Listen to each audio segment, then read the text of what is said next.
मत्ती की इंजील और उसका 24वां बाब जो 51 आयात पर मुश्तमिल है। और यीशु हैकल से निकलकर जा रहा था कि उसके शागिर्द उसके पास आए ताकि उसे हैकल की इमारतें दिखाएं।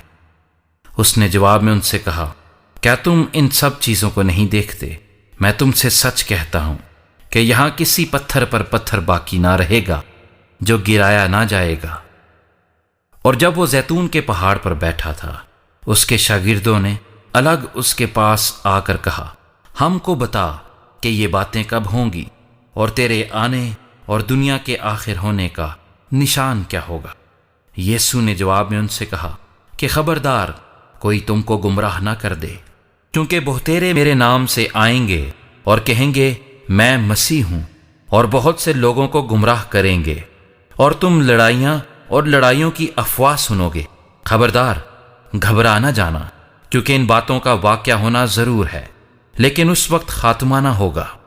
क्योंकि कौम पर कौम और सल्तनत पर सल्तनत चढ़ाई करेगी, और जगह जगह काल पड़ेंगे और भौचाल आएंगे, लेकिन ये सब बातें मुसीबतों का शुरू ही होंगी।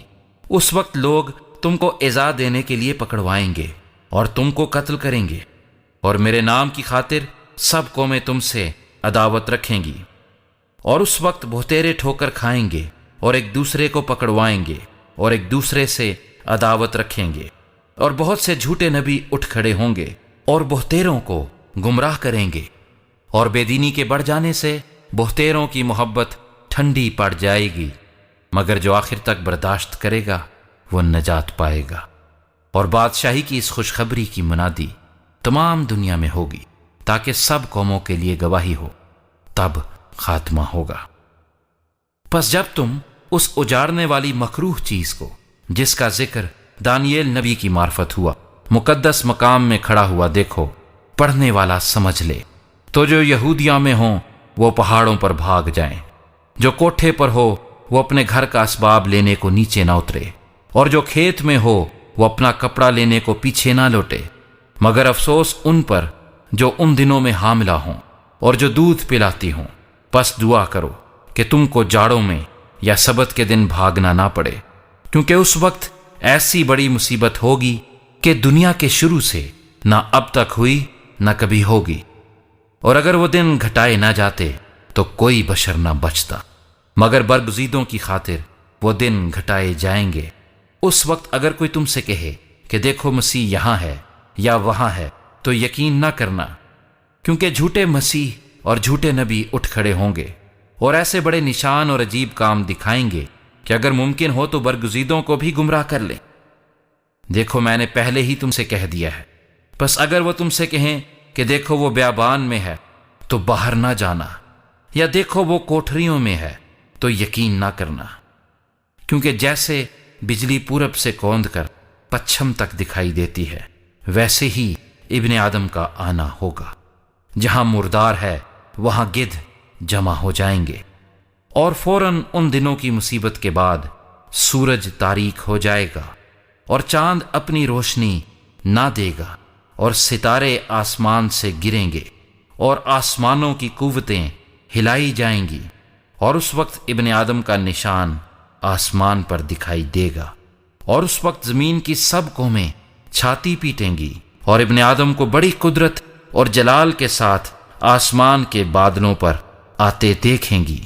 और वो नरसिंगे की बड़ी आवाज के साथ अपने फरिश्तों को भेजेगा, और वो उसके बरगुज़ीदों को चारों तरफ से आसमान के इस किनारे से उस किनारे तक जमा करेंगे। अब अंजीर के दरख्त से एक तमसील सीखो।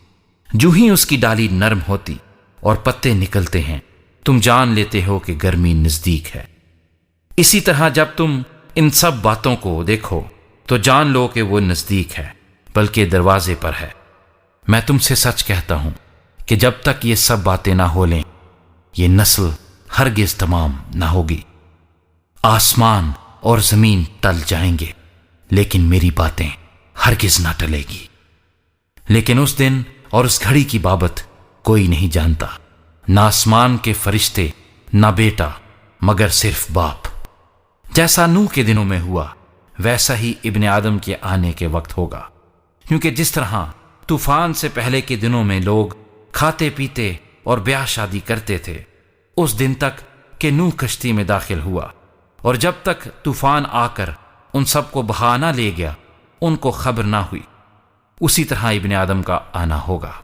اس وقت 2 آدمی کھیت میں ہوں گے، ایک لے لیا جائے گا اور دوسرا چھوڑ دیا جائے گا۔ 2 عورتیں چکی پیستی ہوں گی، ایک لے لی جائے گی اور دوسری چھوڑ دی جائے گی۔ پس جاگتے رہو، کیونکہ تم نہیں جانتے کہ تمہارا خداوند کس دن آئے گا۔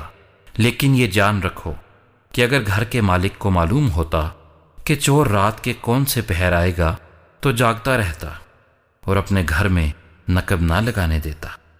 اس لیے تم بھی تیار رہو، کیونکہ جس گھڑی تم کو گمان بھی نہ ہوگا ابن آدم آ جائے گا۔